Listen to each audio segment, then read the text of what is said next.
Do you feel like it's a huge effort to speak? Do you ever find yourself straining or getting hoarse or actually having discomfort in the way you sound or speak in your voice? Has anyone ever mentioned it? Have you ever felt it? This video should give you some tips that you can use in order to try to reduce that and sound clearer and speak with more ease. That's the idea, right? Because over time, those things that make us strained can cause a lot of damage, and we don't really want that, do we? Do we? No, we don't want that. So here we go. Number 1, hydrate. This, I didn't have to drink the water to show you the hydrate. That's terrible, but you know what I mean. Our body is our instrument, is our voice. The human body ideally wants to have a certain temperature and a certain moisture in order to function at its best. I heard that the islands off of North Africa, which is owned by Spain, the Canary Islands, have the most perfect, optimal temperature and moisture for humans. And so I'd be curious to know if there's any tests done on the effects on people's voices from living there. Actually, I'm not that curious. It sounds like a silly thing to focus on. But what I do know is also, as a guitarist, guitars really, you can see them act to, when it gets colder outside, the heaters come on inside, and so it becomes drier.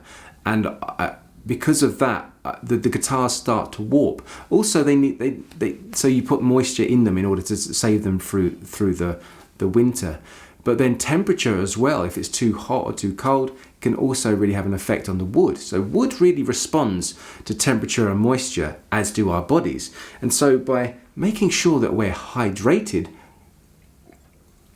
means that our body has enough water to regulate our system, therefore keeping it as it should be, optimally. People drink a lot of coffee, people drink alcohol, people drink juices and sugars, but they don't always drink pure water. Water sometimes with salt in it if you're dehydrated, or electrolytes, but just good old-fashioned water. It's perfect. And now, if you have to perform, or if you've got a speech or a singing performance coming up, you don't want to be drinking water at the time. You need to be hydrated the day before. So some of the effort and the strain that we feel is because we're not hydrated, and therefore when we get dry for many reasons. It could be just what we've drunk that day, like coffee. It could be adrenaline as well, because that can really dry us up or make us feel that way.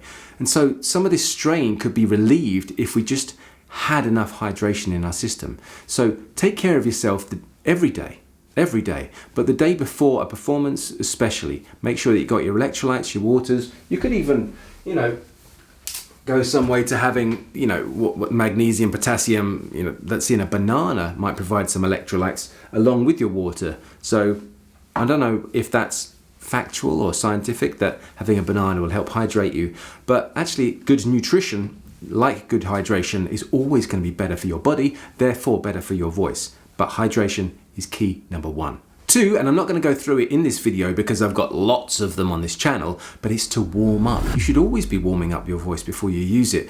And if you are to give a lecture or speak or sing or a concert, for any period of time, warming up your voice is going to be essential to stop strain. You're ready to use it, your body is warm up. So if you're hydrated and, again, warm, like temperature, your body doesn't respond and your voice doesn't respond so well when it's cold. You start pushing through, and we don't want that effort. We want to be able to speak relaxed and effortlessly. So by warming up, you'll alleviate the option to become strained. So check out this video. It's a full body warm up and articulation. That's really good. It doesn't take too long. You can do it daily or just when you need to, really, but daily is better.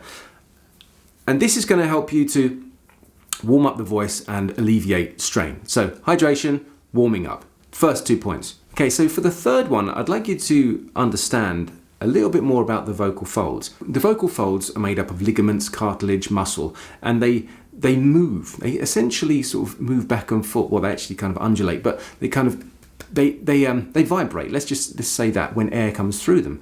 And this is what causes the tone, the sound that we hear. The notes are formed by this movement, this vibration, like a reed. When you hear people play instruments, reed instruments, there's this thing that moves, and that's really what's going on with your vocal folds. in a sense. That's simplified version, okay? So don't tell me off if I'm not exactly accurate. I just want you to understand that it's this movement and this friction, if you like, that creates the initial spark of sound that then gets resonated through the rest of our vocal chamber and out into the world. And much like if we're not hydrated, sometimes the way we allow air to escape when we're speaking, or even how we breathe in, can have an effect on those vocal folds, because they should really be moist, ideally. And again, hydration there. But I work as a singer. I do a lot of work as a singer, and I have done my whole life. I enjoy it. I love it. It's one of my passions. I don't do it for a living because simply I think I'm just a bit too old and ugly. I don't understand why people don't like my songs. If you would like to check them out on Spotify, there you can find a link to them there.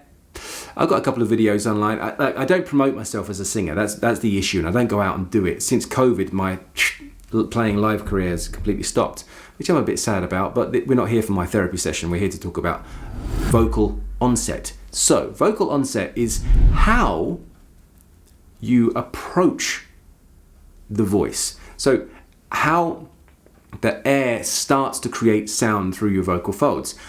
I am from London, and I often have a vocal onset, which is stop, start very quickly. Hello, oh. That starting and stopping is almost like a gate shutting. There's a bit of pressure that's put in there in order to stop the air, then release the air. Stop, stop, stop, start, stop, start, stop, start. It's called a glottal stop. And so that's like a really hard way to stop air and to release air, because it kind of punches out a little bit. It's sort of blocked up and then jumps out. The opposite to that, or the other end of the spectrum, is where you hear breath. Hey, how are you? You see, like air comes through before the sound is made. So like air's going through the vocal folds before they come together and make that vibration which creates the sound. So it's drying them out before they're getting a chance to work. You're actually sending too much air through in a sense. So what would be ideal, this is for singers and for speakers, so take note, is that they come together just as air is moving through. So they're not stopped and then air explodes through, and it's not just really breathy and then drying them out and then they come together. It happens at the same time. So a little exercise we can try and sort of find that and actually hear what we're doing is to start with a glottal stop. Now I'm not just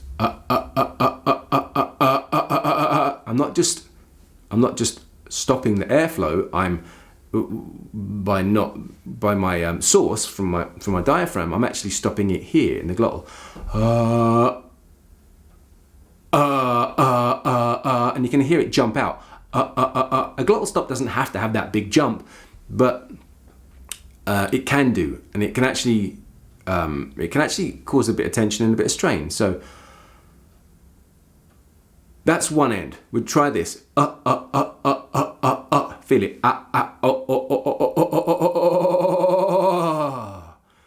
Now we're going to go for the opposite end. We're going to breathe and then bring the vocal folds together. How, ho, ho, how, ho, ho. Now what we want to try and do is find the balance between the two, so the sound comes together at exactly the same time as the air moves through the vocal folds. Let's bring it back from over breathy. How. We say the word how. How. How. How. See that? How. We want to reduce that. How. How. How. How. How. How now, brown cow. And so, yeah, it's a bit tricky, but it's worth understanding, because it could be that if your, again, vocal folds get dry, you feel like you're pushing and doing more work in order to get the sound, and it could be because of you're using too much air or letting the air escape too much. Also, when you breathe in, which I do as a singer, as I mentioned earlier. So when you breathe in, well, you could breathe through your nose, but it's still going to go down through the same chasm into your lungs. But snatching air seems to send through cool. You know, if you wanted to dry out your mouth, you could do that, and it's not really going to really benefit your voice by doing that. So taking the time, you could open through yawning your vocal folds, breathe in gently. And I understand this is why it's a problem for me, because I snatch air, because I speak quickly, because I think quickly. So, but this also feeds your anxiety levels. So it's multifaceted. It's not only better to stop straining your voice, but it's also good at relaxing you. And actually, if you're relaxed, then there's less strain in your body, therefore less strain in your speech anyway. So it's a good thing. Practice this vocal onset, the glottal stops, the breathiness, and try and find that nice balance in between. And also try to notice what you're doing and if you could improve on that. Next point, keep it out of your neck. This is a postural issue. A lot of people speak and jut their head forward. They put themselves into what they're saying, and it comes from up here, and there's tension in the neck. The shoulders go up. This can sort of not only seem a certain way to others, like it's sort of forceful and attacked, but the effort that you're putting in is in the wrong place. And so what we need to do is kind of first consider, relaxing our shoulders and trying to, realign our spine the way it should. Because let's try to remember that our voice is a very delicate instrument. And it's the end of a very complicated kind of system. Our head floats on top of our spine, okay? And so our jaw hangs off of that already floating skull. And then the muscles and the vocal apparatus are kind of dangling, if you like, in between these places. And so it's a very delicate thing. And if there's any tension in your neck, shoulders, or there's tension in your feet, in your legs, in your glutes, in your core, anywhere, it's going to end up at this last. Think of it as a reverse tail, not the tail that comes out the back, but a tail that comes up the other way and ends with your voice. Just consider this. Can you do more yoga? Can you go to a Pilates class? Can you do things that are really going to promote a better alignment? Therefore, when you're more comfortable standing or sitting or wherever you need to speak, you won't feel like you have to put it in to your shoulders and your neck. The work will happen down here. The air, this is the source of your energy for your voice. Everything else should be as relaxed as you can make it. Of course, you need some sort of tension in certain places. We need tension in our bodies, otherwise we'd fall over. But we want to sort of start to connect the voice from the voice source, and that is our lungs essentially, and lower down in our body. So to be able to do that, I think one great way is to just completely relax your shoulders. Just drop it, drop your jaw, make everything, drop your hands, relax your belly, and try a laughter. Ha ha ha ha ha ha. Not ha ha ha, but ha ha ha. Can you make the sound without moving anything up here? So have your mouth open just enough as it folds itself. Everything else relaxed. Belly relaxed, knees relaxed, bum relaxed, everything. Ha ha ha ha ha ha ha ha ha ha ha ha ha ha. It shouldn't be affected. You see, even though I move this around, because the energy source is controlling that, these things don't have to do any work. And when you put strain up here yourself physically by your physical action and your alignment and posture, you're actually restricting, you're actually causing the restriction through forced tension and effort. The effort should come from down here. This should be nice and limber and loose. So my final point is to relax. It's not only just work on your posture, but find that relaxation. Find how you can stand still, comfortably, relaxed. What is it you need to do? Like I said, sleep more? Do you need to be more hydrated to relax? Do you need to go and get a massage? Do you need to do some breathing exercises? Find out what it is. Take it out of your neck, put it into your power source, that is your diaphragm, essentially, and have a nice day. My name's Darren Mcstay. This is Improve Your Voice. And until the next time, look after your voice. I have so many tales to tell, and up till now